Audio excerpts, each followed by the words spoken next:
रूस ने यूक्रेन पर हमला कर दिया है।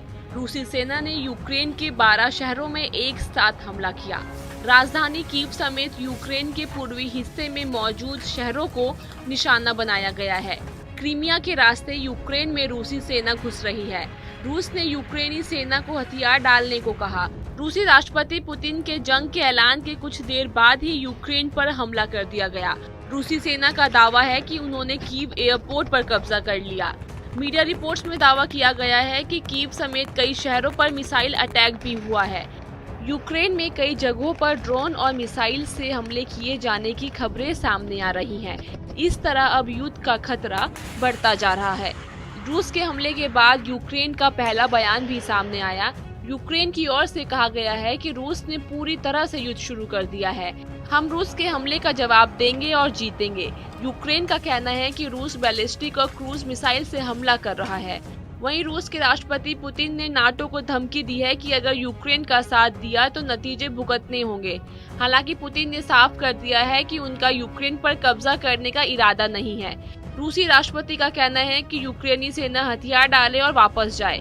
इस बयान के तुरंत बाद ही यूक्रेन में विद्रोहियों के कब्जे वाले इलाके और कीव में बड़े धमाकों की रिपोर्ट सामने आई। यूएन की तरफ से शांति की अपील की गई है। वहीं फ्रांस ने अपने नागरिकों से बिना देरी किए यूक्रेन छोड़ने को कहा है। फ्रांस के विदेश मंत्रालय की तरफ से जारी बयान में कहा गया कि यूक्रेन की सीमाओं पर रूसी सैनिकों के जमा होने की वजह से गंभीर तनाव पैदा हो गया है। साथ ही 2 अलगाववादी क्षेत्रों को रूस ने मान्यता दी और यूक्रेन ने इमरजेंसी लागू कर दी। इसलिए यूक्रेन में मौजूद फ्रांसीसी नागरिकों को बिना देरी के देश छोड़ने को कहा गया था। हालांकि अब हमले शुरू हो चुके हैं और दावा किया गया है कि कीव एयरपोर्ट पर रूसी सेना का कब्जा है। ऐसे हालात में लोग कीव एयरपोर्ट से अपने देश कैसे पहुंचेंगे, अब इस पर बहुत बड़ा सवाल खड़ा हो गया है।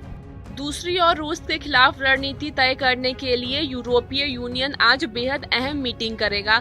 वैसे खास बात यह है कि यही मीटिंग बेलारूस में होगी, जो पहले ही रूस के साथ है और रूसी फौज बेलारूस की धरती पर मौजूद है।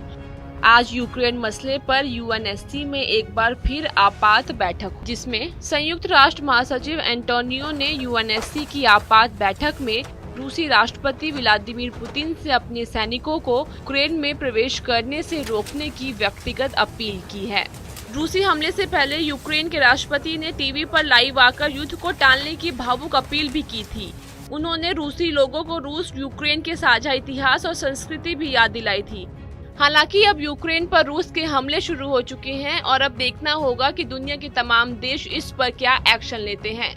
ये वीडियो आपको कैसी लगी कमेंट सेक्शन में जरूर बताएं। देश और दुनिया की खबरों के लिए सब्सक्राइब करें हमारा डिजिटल प्लेटफॉर्म TV9 भारतवर्ष।